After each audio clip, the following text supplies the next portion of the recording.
Hello guys, hope you're well. Now, as you may know, I'm busy installing all of my sims onto my new rig, which is taking quite a while. Now I've gone through a few of the sims and I'm on to installing R Factor 2. I've been, well, fairly excited about putting R Factor 2 on. They've got that new ranked racing on there, which I know isn't new now, but I haven't touched it yet. They also have the license to quite a few of the, well, let's say more popular race series, especially in the UK here. They have the British Touring Car Championship, or should I say, they had the British Touring Car Championship, because when I started looking about, turns out just earlier this week, TOCA terminated the BTCC license that they have with Motorsport Games. It caught me a little bit by surprise. Yeah, so what we have here is the actual BTCC website, and yeah, so TOCA is the people who run the British Touring Car Championship, and here's what they have to say. So TOCA is the rights holder to the British Touring Car Championship. In May 2020, TOCA entered into an agreement with Motorsport Games. That agreement exclusively, that means only they can do it, licensed Motorsport Games to produce an interactive video gaming product relating to the British Touring Car Championship. It is with regret that TOCA now advise it has been forced to terminate that agreement forthwith due to ongoing fundamental breaches of the agreement by Motorsport Games. Having been given sufficient latitude to rectify those contractual breaches, unfortunately, Motorsport Games has failed to do so. In order to protect their reputation and intellectual property of the BTCC, including those of its participants and partners, TOCA has been left with no option but to terminate the agreement and immediately withdraw all licensed BTCC rights that were provided to Motorsport Games under that agreement. TOCA is aware that this news will come as a huge disappointment to our hundreds of thousands of fans, many of whom were eagerly anticipating the release of a new BTCC game.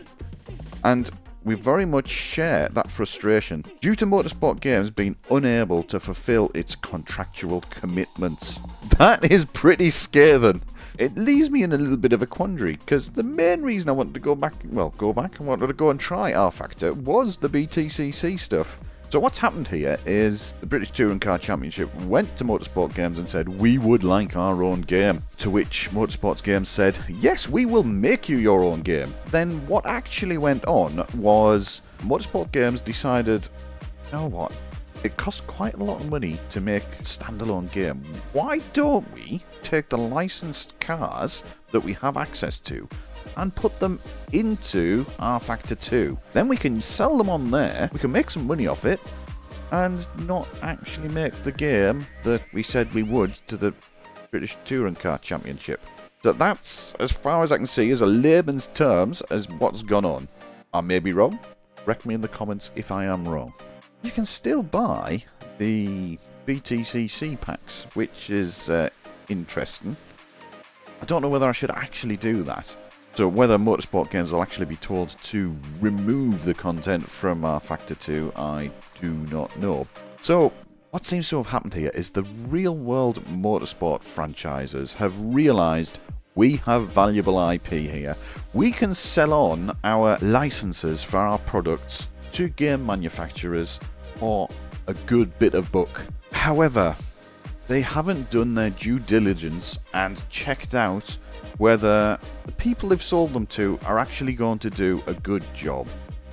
Well, as I say, what do you do now? I was just at the point where I was thinking, we've got a really good ranked online racing system. Seems to have been really well reviewed, that has, on R Factor.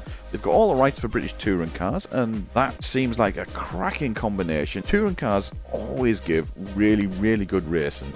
Now, I'm reluctant to go and spend my money. I'm reluctant even to put R Factor 2 on. It's so disappointing.